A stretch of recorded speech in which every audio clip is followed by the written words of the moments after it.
আজ ফলতায় গিয়ে বিক্ষোভের মুখে পড়েন special roll observer C Murugan. আর 24 ঘন্টা আগে গতকাল অশোকনগর কল্যাণগড় পুরসভার 8 নম্বর ওয়ার্ডে গিয়ে বিক্ষোভের মুখে পড়েছিলেন কমিশনের দুজন আধিকারিক।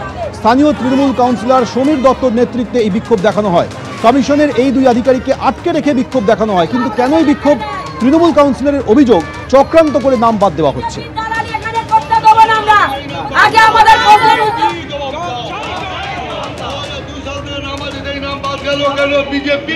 আমাদের 2002 থেকে যারা আমরা প্রকৃত ভোটার, সেই প্রকৃত ভোটার আমার পার্টে যেটা 203 নম্বর পার্ট, সেখানে আমি 2006 চাকরি পাওয়ার পর থেকেও দেখছি যে আমি দীর্ঘদিন ভোট করে এসেছি, কিন্তু সেই সত্ত্বেও দেখে আমার নামটা বাদ চলে গেছে।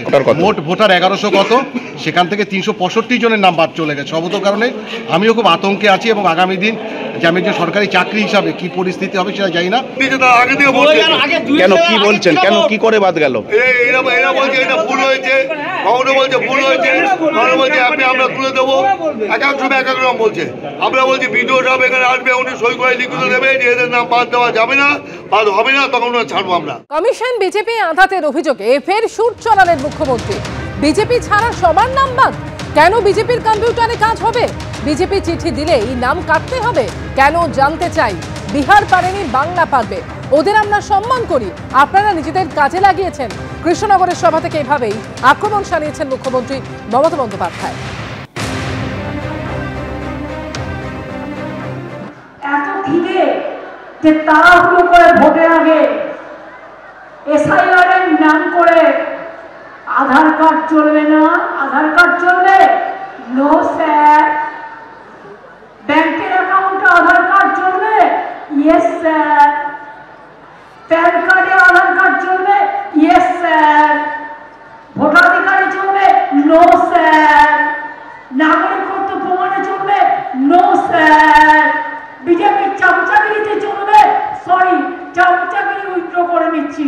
বিজেপির দালালিতে চলবে, সরি ওটা উইথড্র করে নিচ্ছি।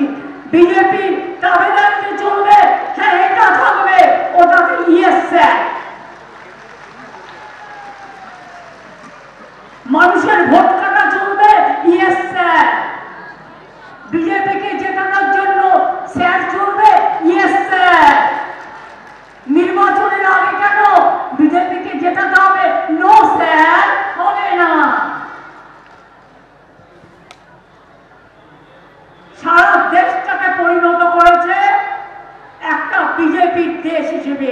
কৃষ্ণনগরের সভা থেকে আজ মমতা বন্দ্যোপাধ্যায় সরাসরি কেন্দ্রীয় স্বরাষ্ট্রমন্ত্রীকে নিশানা করলেন। হুঙ্কার ছুড়ে তিনি বলছেন, এসআইআর করে বাংলা থেকে তাড়িয়ে দিলে কি করে ফিরিয়ে আনতে হয় আমরা জানি, বাংলা থেকে কাউকে তাড়াতে দেব না। স্বরাষ্ট্রমন্ত্রী সব কিছু করতে পারেন, তার দু চোখ দেখলেই মনে হয় ভয়ঙ্কর। আক্রমণে মুখ্যমন্ত্রী। এসআইআর করো আর ট্রাই করো, বাংলা থেকে মানুষকে তাড়ালে কি করে নিয়ে আসতে হয় আমরা জানি, আর বাংলায় কাউকে আমরা তাড়াতে দেব না, এটা মাথায় রাখবেন।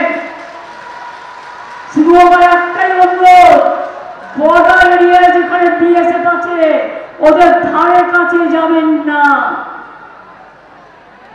এখানে একজন স্বরাষ্ট্রমন্ত্রী আছে, তিনি করতে পারেন না এমন কোনো কাজ নেই, তার দু চোখ দেখলেই মনে হয় ভয়ঙ্কর। দুর্যোগের বার্তা, দুরভিসন্ধি, এক চোখে তার দুর্যোধন আর এক চোখে তার দুঃশাসন। তিনি বলে দেয় এদের সব বাংলাদেশি বলে বাদ দিয়ে দাও, এদের রোহিঙ্গা বলে বাদ দিয়ে দাও। এবিপি আনন্দ, এগিয়ে থাকে, এগিয়ে রাখে।